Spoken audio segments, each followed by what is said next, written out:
Hello, everyone. This is Nkendra Yasin with Boss Talk. Here interviewing today Miss Glenda Curtis. I am so excited to meet with Miss Glenda Curtis today. Just to give you an overview about Boss Talk, Boss Talk is a book about beating obstacles, statistics, and stress. It's an acronym about people who have persevered through all different types of obstacles. And so I'm here today to talk with Glenda about the obstacles that she's overcome, what she does now, what she wants to do, and what she will continue to do.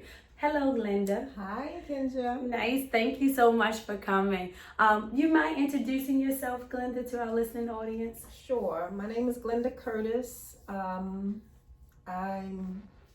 51 years old. I'm the mother of 4 children, born and raised in Baltimore City. I'll kind of wait for you to ask me some other questions Okay, great. I don't go ahead of you. Okay, great. So one of the reasons I wanted to interview Glenda, for me, was about just all of the great work that she's done or continues to do. I know that I always share with everyone that she works with the elderly population. She works with children. And Glenda has had her own challenges in life, but still, no matter what, she is always thinking about how she can give back, what she can do to help other people. And to me, that's the true definition of a boss. Even creating her own lane when things that she saw that she didn't agree with, and making sure that she just persevered and created her own lane. And we'll talk about that later. So, Glenda, if you don't mind sharing with us, like, can you start back at childhood? Like, where did you grow up? What was childhood like for you? Just to paint a picture for everyone. Okay, so I was born and raised in East Baltimore, primarily in the Broadway East Oliver community. We moved around so much, but we kind of moved in different places in those communities. So East Baltimore, and growing up in East Baltimore was fun. I was very aware of my surroundings. I grew up at a time where people really took pride in where they lived, and they took pride in their neighborhood. And it was during a time where everybody was your parent. So if there was someone that saw you out of line, they would line you up and talk to your mom about it. And we were respectful of that process. I just remember having fun as a child. I remember swimming in Clifton Park pool. I remember going to camp, doing after school activities. And a part of my childhood was spent in Baltimore County because my mother had an opportunity to move us out of the city. And I'm really proud about that moment when she talked to me about the decision. She was at a crossroads because she was presented with an opportunity to take a voucher to move us into projects. And I really have respect for that process that she took, because she turned down that opportunity and moved us out in the county. And when I talked to her about what she paid in rent as opposed to what she would have been paying as living in the projects, that was a huge sacrifice that she made. And when I think about the environment that we were in, coming from the concrete jungle, so to speak, where you saw not much grass, where you didn't see trees, where you didn't see a lot of open spaces, it was kind of busy inner city, to moving into an environment where there was trees, there was grass, there was forest, there were ponds. So we were able to take advantage of that, and it really kind of changed my life, because I felt like I was in a place where I could really grow and prosper and kind of be free. And I connected with nature. So my brothers caught frogs, turtles, rabbits. We caught fish in a pond. So it was just a really good experience coming from the inner city. So that's what early childhood was like. And then we moved back to the city. My mom was able to buy her own house. So that was the first time I was able to get my own bedroom, because as little kids, we kind of shared a room. And how many of you all is it? At that time, it was 3 of us. I was my mom's only girl. Okay. And so she bought a house. She was about 26 years old when she bought her first house. And she was very active in the community. She knew how to identify the resources that was necessary to, get home repairs, get different grants. for housing. She was engaged in community associations, so I would go with her to meetings. She took pride in where she lived, so we were the people who scrubbed our steps, who hosed down our front, and just kind of really took pride. I think she was just really proud about being a homeowner. And I watched those things about her, and I always wanted to be like my mom, so I did some of the things that she did. So she was pretty much a role model in that sense of, you know, taking community pride and just being proud of where she lived, and just being able to teach good traits to the children and children who were around us. Okay, that's great. Of course, that's going to definitely be a segue into what you do now later on in our discussion. Okay. But I want to just for our listener, when you say take pride, like what does that look like? I know you say cleaning the steps, so I know that's a tradition here in Baltimore. But for other people around the world, like what does taking pride look like in your neighborhood? Just kind of owning where you live. Being responsible for where you live, being just doing the necessary things to build up your community. When new people come in, creating just a standard of living, so that when people come in, they don't bring, you know, whatever they know from the areas where they come from. We created a standard of living where we lived. You know, everybody scrubbed their steps on Saturday mornings. People picked up trash in front of their house. They taught their children not to throw trash on the ground. So that's what taking pride in your community look like. And just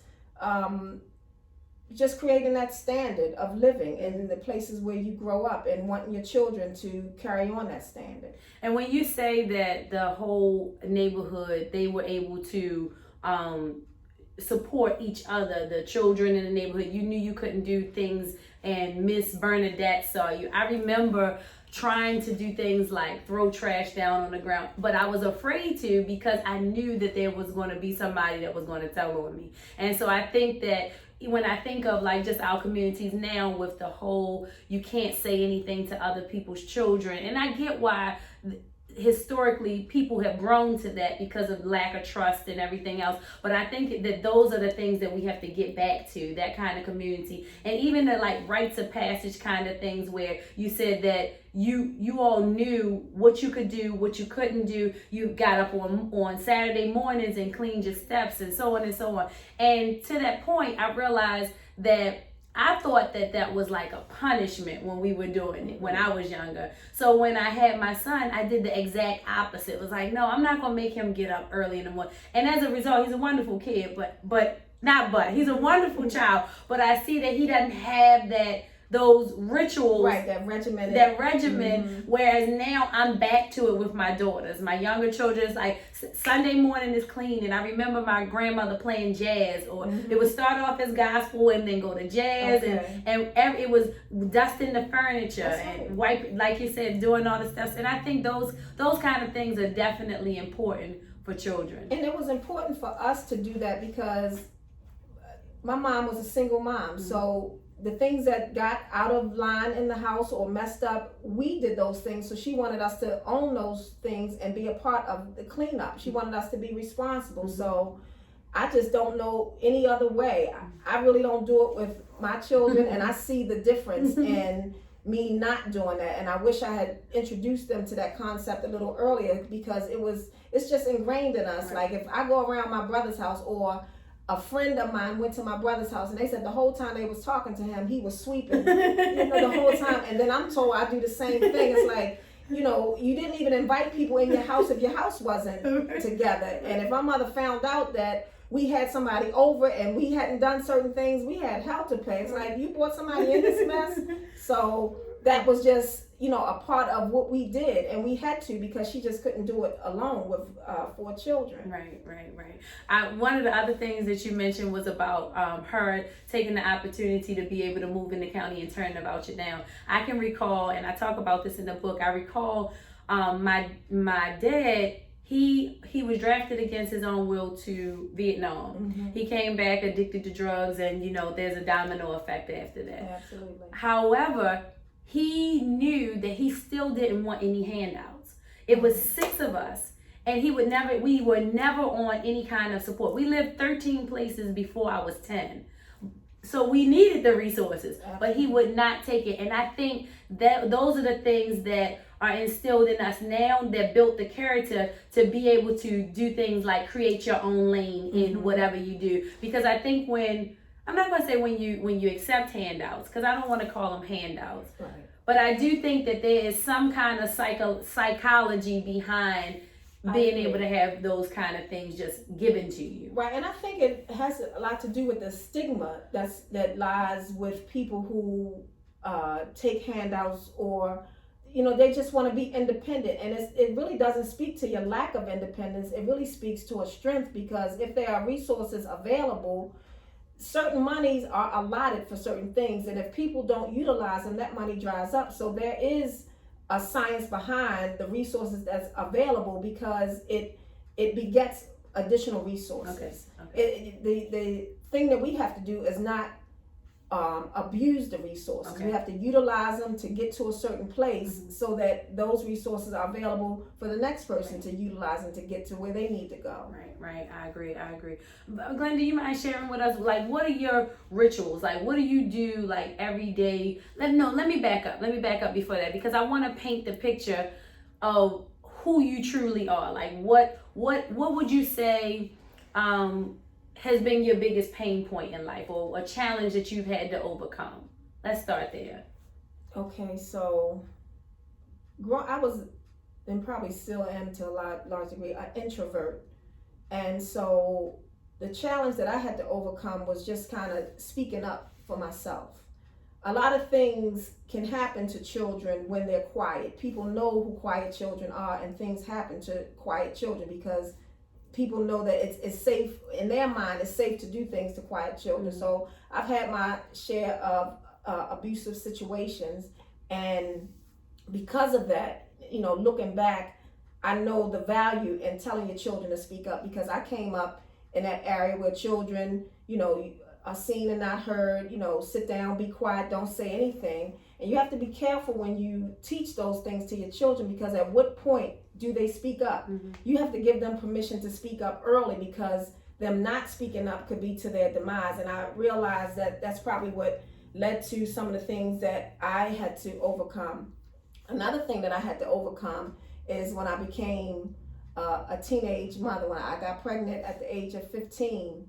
And I just felt like I let my whole community down when I did that, because when people saw that I was pregnant, it was like, oh my God, not her. This little kid who wears glasses, who's always wants to play school or whatever, I just felt like I let everybody down, and I hid it. I didn't want to be depicted as this fast little girl who, all of the things that come with when you see a young person pregnant. I just did not want that stigma. And I can thank my mom, because she kind of held my hand through the process. She spoke life into me. She took me out of my public school and sent me to the Paquin school so that I could be around other teenagers who had that same experience. And it was there that I started building myself up, because I thank God for Dr. Stiff, and God rest her soul, that she made sure that she brought positive women in to speak to us every single week, so we could see ourselves, and they were positive Black women. We could see ourselves in those women, and some of those women had our same experience. So slowly she built us up. She exposed us to positive women. She spoke life into us every day. She stood at the door as we came in. All of the teachers spoke life to us. So by the time I gave birth, I wanted to go back to my zone school, because it's like I wanted to kind of join back in with my friends, although I had met friends there. But when I went back, I was so I had gained so many credits while I was there, because there was a summer program where you could work and get some academics. And I didn't qualify for the work part. I think my mother's salary was a bit more than what I I was beyond the qualification. So I decided to still do the academic part. And when I did the academic part, I earned all of these credits. So when I went back to my zone school, I had so much so many credits that I was skipped to. I went from the 10th to the 12th grade, so I was able to graduate early. So those kind of things kind of in my mind, it validated me, because it's like, she's just not the teenager who had a baby. She's a teenager who had a baby. She got skipped a grade, so she got a head start on life. So I went to college, after high school, community college. So for me, it was my way of getting back in line when I had stepped out of line. That's really powerful. That's really powerful. And schools like that, do they exist anymore? Not anymore. I think the Paquin School was the only school of its kind in Baltimore City. Okay. And that school kind of faded off. And so a lot of young girls just went to their zone school being pregnant. And the other thing that we learned about our bodies. We learned how to take care of our babies. I was so excited when I would come home and learn new things, because I would share it with my mom, and she's like, wow, I didn't even know that. And I've had 4 children. So it was, in addition to getting the academics, we got to learn about our bodies, our cycles, about pregnancy and prevention and things like that. So it was almost like rewinding and moving forward with a lot more information. Right. And I think it's so imperative. I know I shared with you before we got started that that's what I want for Learning How, that culture of speaking life into people. And that probably is one of the reasons you are who you are today, that you can and speak life into so many other people. So I think that that's just profound, that that Dr. Stiff even had that vision, and to know that there was only one school like that exists. And she never had children. Wow. She never had children. So she looked at us as her children. Right. And that just, she was a boss. Yes. She's the whole meaning of boss to me. Like, oh my gosh, she was glamorous. She had the pretty hair, the long nails, the makeup. She was just the epitome of what we strive to be. You know, she was the head of the school. She was a doctor. So I just enjoyed being in the space with her. Right. And you know, the way she articulated, she just was everything to me. And she made going to school something that I wanted to do, because I just wanted to be in the presence of that type of person who had education and just kind of spoke life into us. Right. And I always say that I think that the only thing, or not only thing, one of the things, because there's many solutions, but I think one of the things that's going to change the narrative for young people is seeing more people that look like them, that are doing positive things. So it's easy to go out and see the drug dealer on the corner or hear the rap music and want to aspire to them. But I really think like entrepreneurs can shift that narrative and change that dynamic. Absolutely. Especially like, even like just listening to you talk about her and what she looked like, what she did, and who she brought in. She was lightning years ahead, like knowing Absolutely. that those are the things that individuals need to see to be successful. Because she saw those young girls at their most vulnerable. They were broken when they came in there, you know, just being pregnant, being ostracized, being talked about in their community, being mislabeled. Because a lot of us, you know, there were girls who probably did way more than we didn't get pregnant. We did things one time and got pregnant. So nobody, I mean, the outside looking in, people didn't know that you could get pregnant the first time you were exposed to sex. But that was a lot of our stories. Right. And she just wanted us to see ourselves differently, and what she gave us was invaluable. Just invaluable. And I think that's so important in any leadership role, to not judge, to really look at people as individuals and just help them reach their highest potential. Like not because I'm sorry, I got all tongue tied, but I always say he without sin cast the first stone. Exactly. And it seems like Dr. Steph knew that. And even to speak to the entrepreneurship, she created a service where we learned how to make baby clothes. And so that was invaluable, because just exposing us to a skill, a marketable skill, a skill that we could use right there where we were. And then she had like a boutique where we could sell them. So she was just light years ahead of herself, when, you know, and very innovative in her thinking. Okay. So you know, when I just think of what a loss that was, you know, to lose her, but there were so many people that were touched by her. I'm sure we could all give some testimonials about who she was, what she meant for us, and the mantle of molds that we continue to carry because of her. You know, some people got kicked out of their homes because they were pregnant, but they could come there and get everything they needed. Wow, that's amazing. I always say I want people to talk about me in that same kind of way when I'm not here anymore. Exactly. I think my goal is to leave that kind of lasting impression. Of course, I wanna leave a legacy with real estate and everything else too. But I definitely want a lasting impression of how I impacted people's lives. That's a big deal. And I know right now you're working on your doctorate degree. Would you say that has anything to do with your experience with Dr. Stiff? Absolutely. The fact that she had doctor in front of her name. The other part to me wanting to pursue, that's the highest achievement in education that you could possibly get. And I've always just loved school.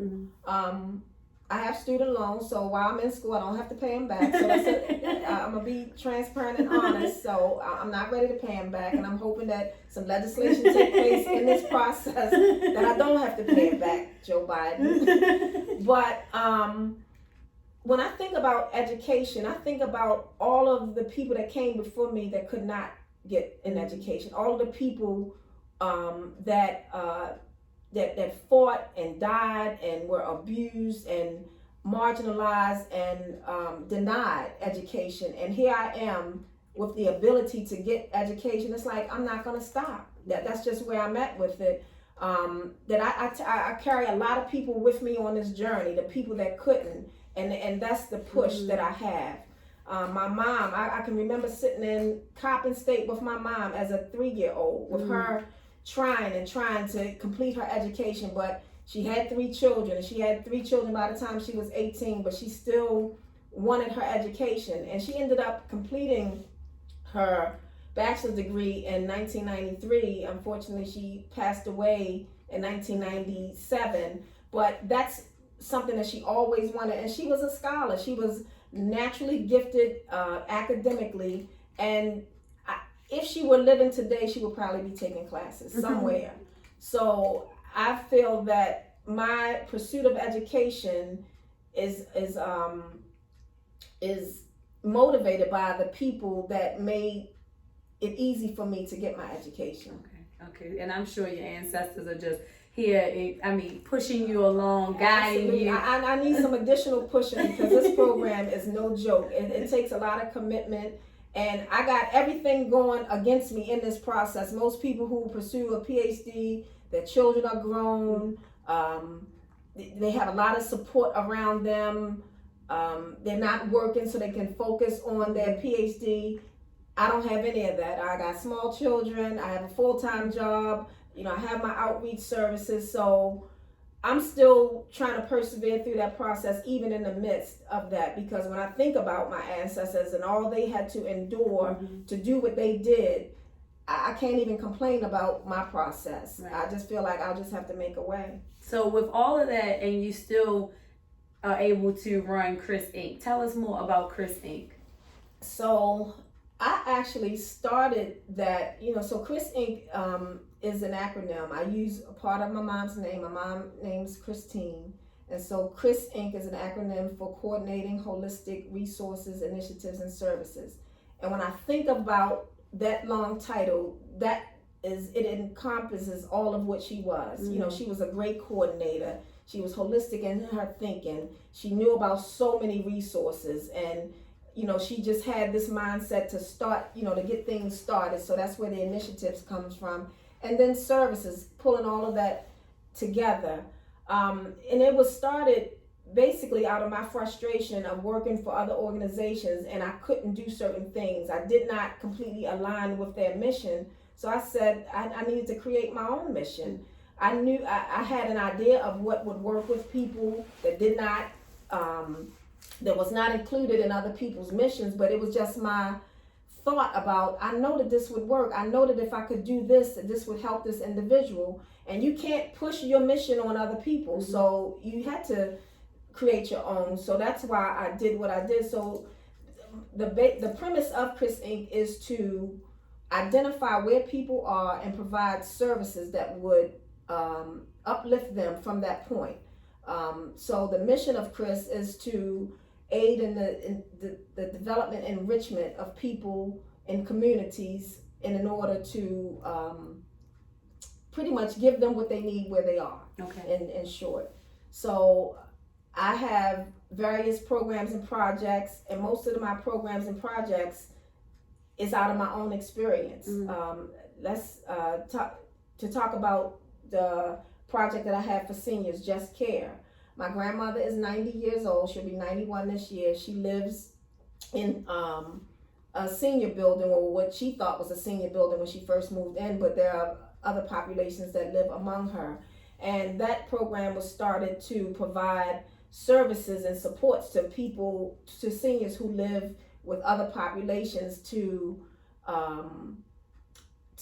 provide some security around that, because seniors are vulnerable and a lot of things happen when they live outside of other seniors. So it was a way of providing services and support to that population. Oh, wow. And this is why I wanted to interview you, because this is what I define as a boss. So being able to create that whole lane when you see a issue that needs to be addressed, if it doesn't fit within that where you are, then you have to create that other space. Exactly. And I really admire that, because I feel like we can't be a victim, have a victim mentality about things. We have to figure out how we can create the solution. And I think Chris Inc. is doing just that by creating that space. And I think that's truly the definition to me of a boss. Somebody that really will take matters into their own hands and say, okay, instead of complaining about it, because that's not going to do anything. I always say I give people 5 minutes to complain. After that, there's no need to keep talking about it. Right.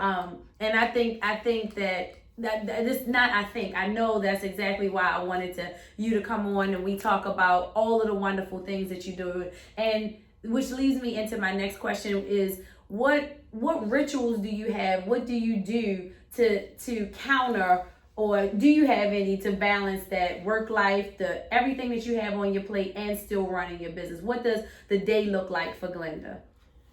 Well, it's kind of crazy actually, because when the pandemic hit, and I'm just talking about now since we're in this, when the pandemic hit and I had to shift and start working from home, the kids had to learn from home. I had not worked from home before, and I always thought that would be a really good idea. I could kind of create my own schedule. But you really have to be regimented in this whole thing, because work has its own obligations. The kids have their obligations, and the little one, I have to basically be there with her so that she can get on to her classes in a timely manner and understand what the teacher is saying and doing. And so it's a lot more interactive than people might think. So I have to create a ritual every day, because every day looks different depending on what my schedule looks like, depending on what the kids have to deliver with regard to school.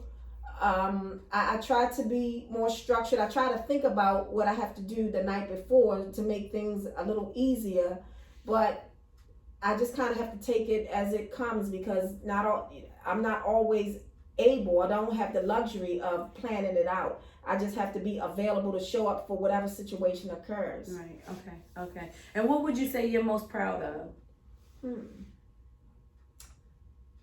It's a couple things. I'm proud of when I obtained my master's degree. I did that like in the midst of turmoil. I had a really heartbreaking experience with someone that I was involved with, and that was my way of shaking it off. Just going back to school and immersing myself in school, because that's like a therapy for me. Because I realized that if I'm in school, I don't have time to worry about anything else. I have to be laser focused in school. So that was a proud moment for me. The other thing that I'm most proud of was being able and available to adopt my great niece, who was born into foster care, was born to her biological mother, who was incarcerated. And so all of the work that I've done over my entire career spoke to the situation that led to her needing to be placed. So I worked in my career with children who were in foster care, group homes, and transitional housing. So for me to be available to be able to do that for somebody in my own family, I'm very proud of that, because I know people who worked alongside of me that had kids or relatives that were in care, and I'm like, how does that happen? How do you work here with children in care and your cousin, niece, nephew is in care? Like, doesn't that really kind of start at home? But that's how I feel. But obviously people feel differently. But so I'm really proud that I was able and available to do that. So yeah, and that's all I know to do, is to show up and be available for family. Right. Wow. That takes a lot of courage to take. I have a sister who, and she had, I was much younger when she had children, but I remember them going into foster care when I was younger. They're all only about, I might have been about 10 when because she started having children around 14, 15, and so they were all young, but she had an addiction, and so she wasn't able to care for them. But I remember I had an aunt that wanted to take them, but she had 4 young children of her own, and I remember her being horrified at not being able to take all of my sister has 5 children, not being able to take their children. I'm sure I'm not telling the story exactly right, but I remember that wishing I was old enough to be able to care for them. And then when I was old enough, she had another child who was named after me, who I ended up being one of the people that helped raise her as well. So yeah, you're an example of somebody who practiced what you preach. So not only do you do the work, you live the work too. Absolutely. And when I think about it, growing up, I had an aunt who had a child, and she had her bouts with addiction, and my mom took that child. So I remember him coming into our household and acting like he was my real live doll baby and carrying him around. So he lived with us until he graduated from high school. And then my aunt still had some problems along the way, and his sister lived with me when she was about 13 or 14 years old. So watching my mom step in to help family is what I knew to do. So I did the same thing when somebody in my family needed care, needed a placement, because it was unheard of to have our family in foster care. I still don't understand that process. Right. What, of them going into foster care when they have family? Exactly. Okay. That doesn't make sense to me. And I know that there are other dynamics that influence those decisions. And believe me, foster care is a monster. I've been through it. There's a lot of things that I would change about that process. There's a lot of things that they need to know when dealing with family situations that I think they gloss over, and they go by the book and placing children.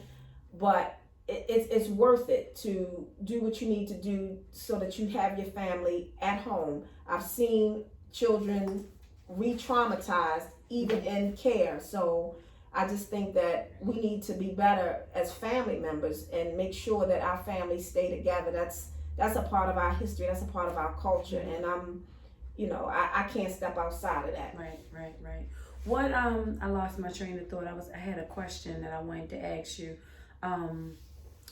So the reason why, not reason, but one of the things about Boss Talk that I want to always people to really understand that it's about being vulnerable in your situations and letting people see that. Like, I think sometimes when you are going through your own challenges, you feel like that you're the only one that's ever experienced this. And so in one of the chapters, I talk about this thing called hierarchy of harm. I named it hierarchy of harm, where there's always someone else that had another trauma or a worse trauma or something else that has happened in their life.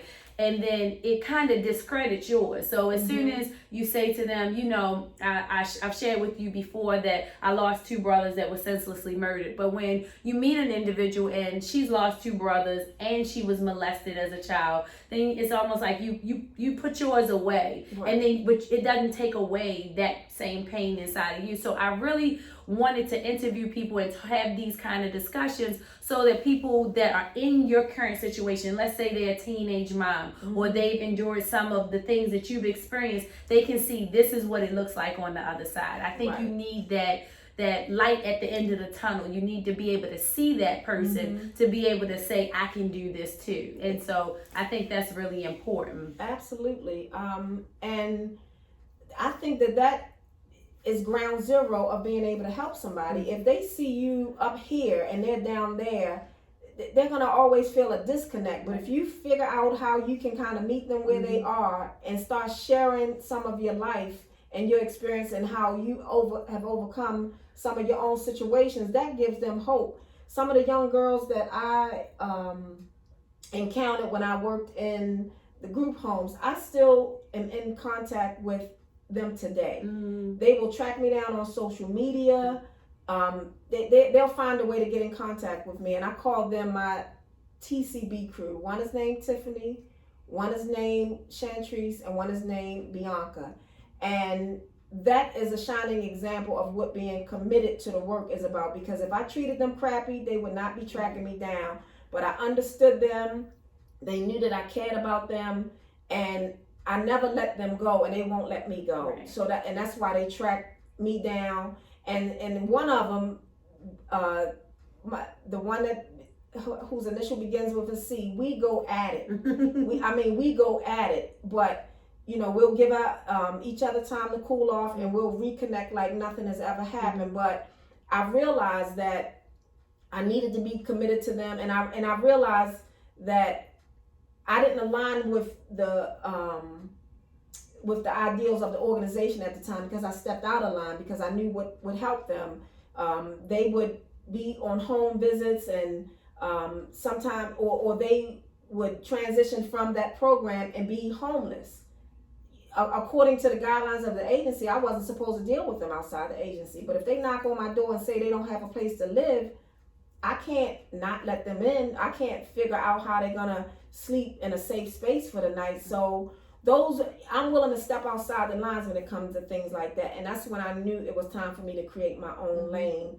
Because if I have an idea of what I know will work, I'm gonna try it. Right. I had this aha moment not too long ago. I was listening to the sermon about following rules, and it was talking about who created the rules, right? Like why do we have to adhere to rules? And that's a prime example that it's not even human to say that I can't let this person in who I've cared for. I've shown that I love them. They trust me, and then I close my door because of some rules. Right. Absolutely not. And I think being a boss is not following the rules. Really, you determining and making the rules fit human behavior, making them fit what will help someone else. So, and I probably shouldn't say this part on camera, but even like the whole if I pay taxes, if I don't pay taxes, all like those are all man-made rules. If I'm now, of course, there are some rules that I agree with. I'm not saying I'm just a rule breaker, but if it's about oppressing somebody, or redlining was a rule at one time, slavery was a rule at one time, and so now I take the time whenever I have rules that I have to follow. I take my time to decide if it's a rule I'm going to follow. Well, one of the things that I'll say is I broke my mother's rules, and I loved her. I worshipped her. I loved the ground that she walked on, and I feel like if I can break her rules, I can break anybody's rules, and I have. I've just been a sort of like non-compliant. For the longest time, I was a quiet non-compliant, but I never liked rules. Right.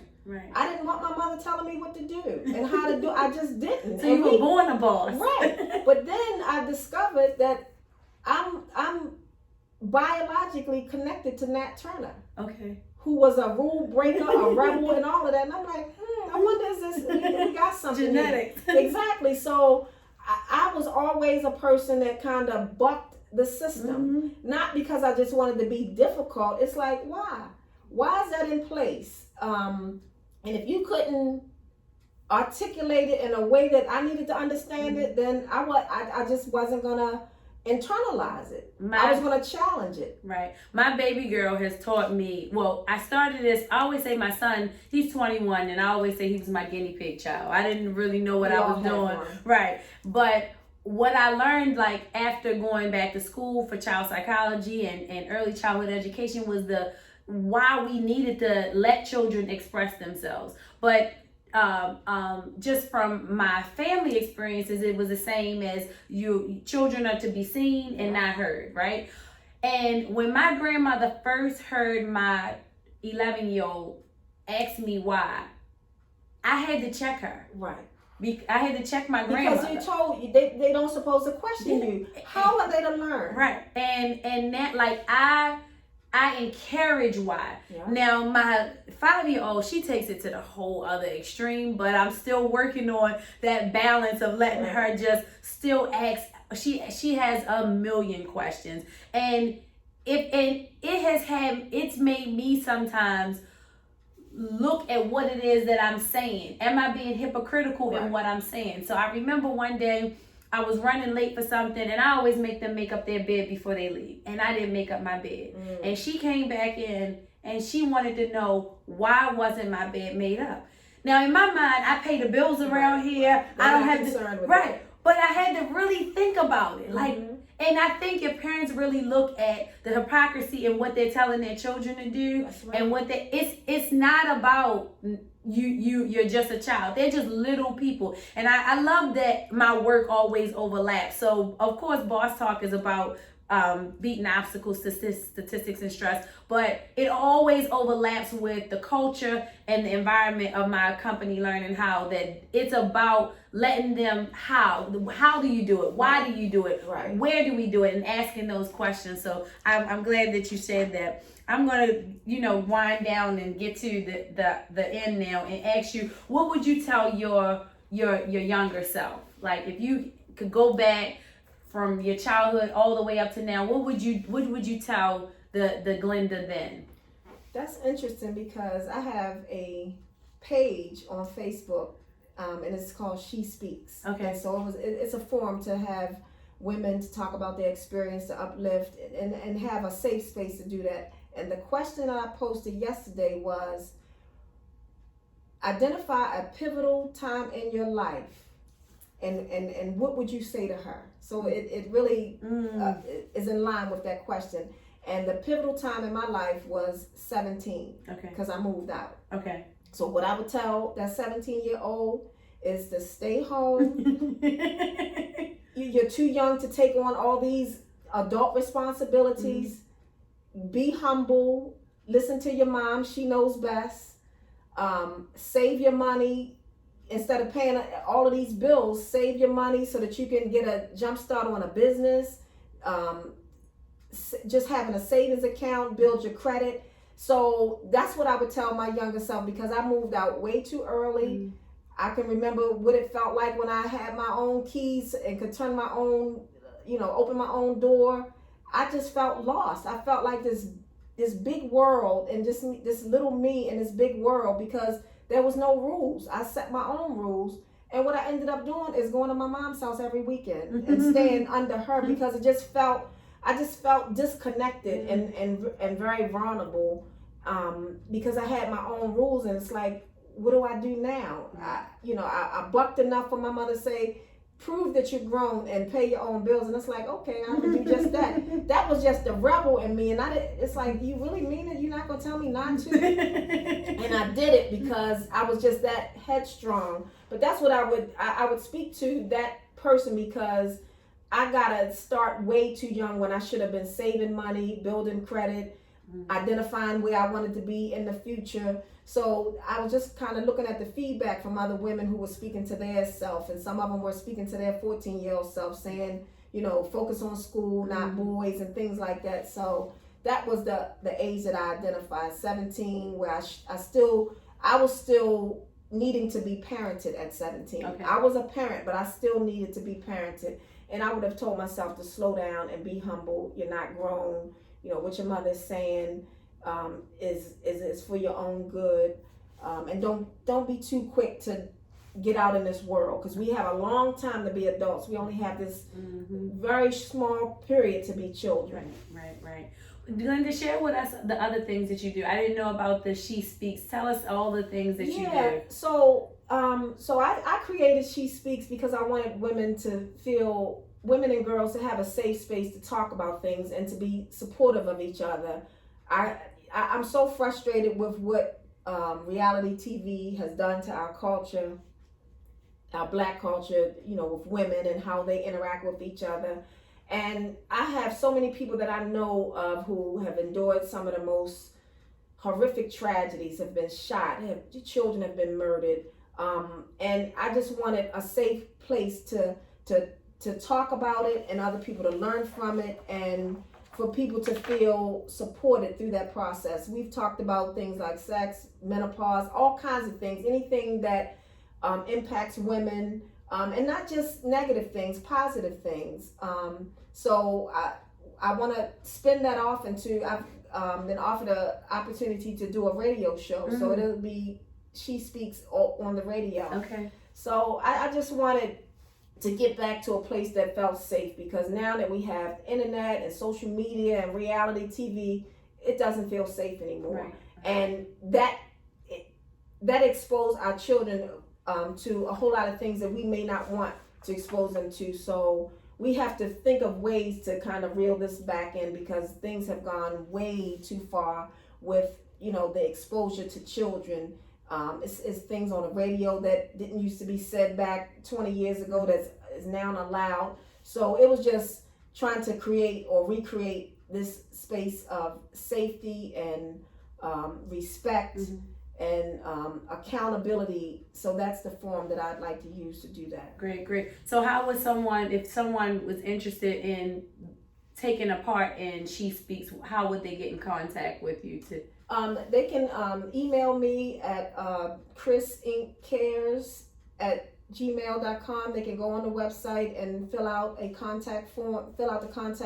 That's chrisinkcares.org, or they can call me at 443-961-7311, and we can talk about them possibly coming on the show or partaking in one of the many programs that I offer through Chris Inc.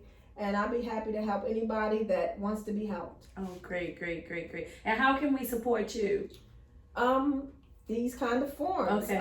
Just kind of allowing us to know what you have going on, and because I have a huge network, I'm always in contact with people who are trying to do things in the community. I just appreciate the forum, the networking, and just the ability to get information out there. Great. And what do you see for the future Chris Inc., future She Speaks? Like, what do you see? What's the growth strategy for it? What do you see in the future for it? What I see is being able to help people to help themselves in a more meaningful way. This organization was built on making people uncomfortable with their current situation and just coming up with ways to better their situation. Mm-hmm. I see Chris Inc. being a household name in schools, wanting it to be a partner with the city of Baltimore, wanting it to continue to be partnerships with a lot of the other nonprofits and service organizations around Baltimore City and the state of Maryland. I just want it to grow. I want people to feel free to connect with Chris Inc. and I want to feel free to connect with other organizations, because the organization is really built on being able to coordinate with other organizations, because we don't claim to be able to do everything, but the networks that I'm involved with will uplift the work. Great. Well, I thank you very much, Glenda, for taking you. the time, and I'm looking forward to Chris Inc. being a part of Learning How. Absolutely. And everything else that we do. Absolutely. I thank you all for listening today. This is Boss Talk, coming out July 17th, 2021. Thank you again for listening. Any last words, Glenda? Be better. Thank you. Have a great day. Thank you.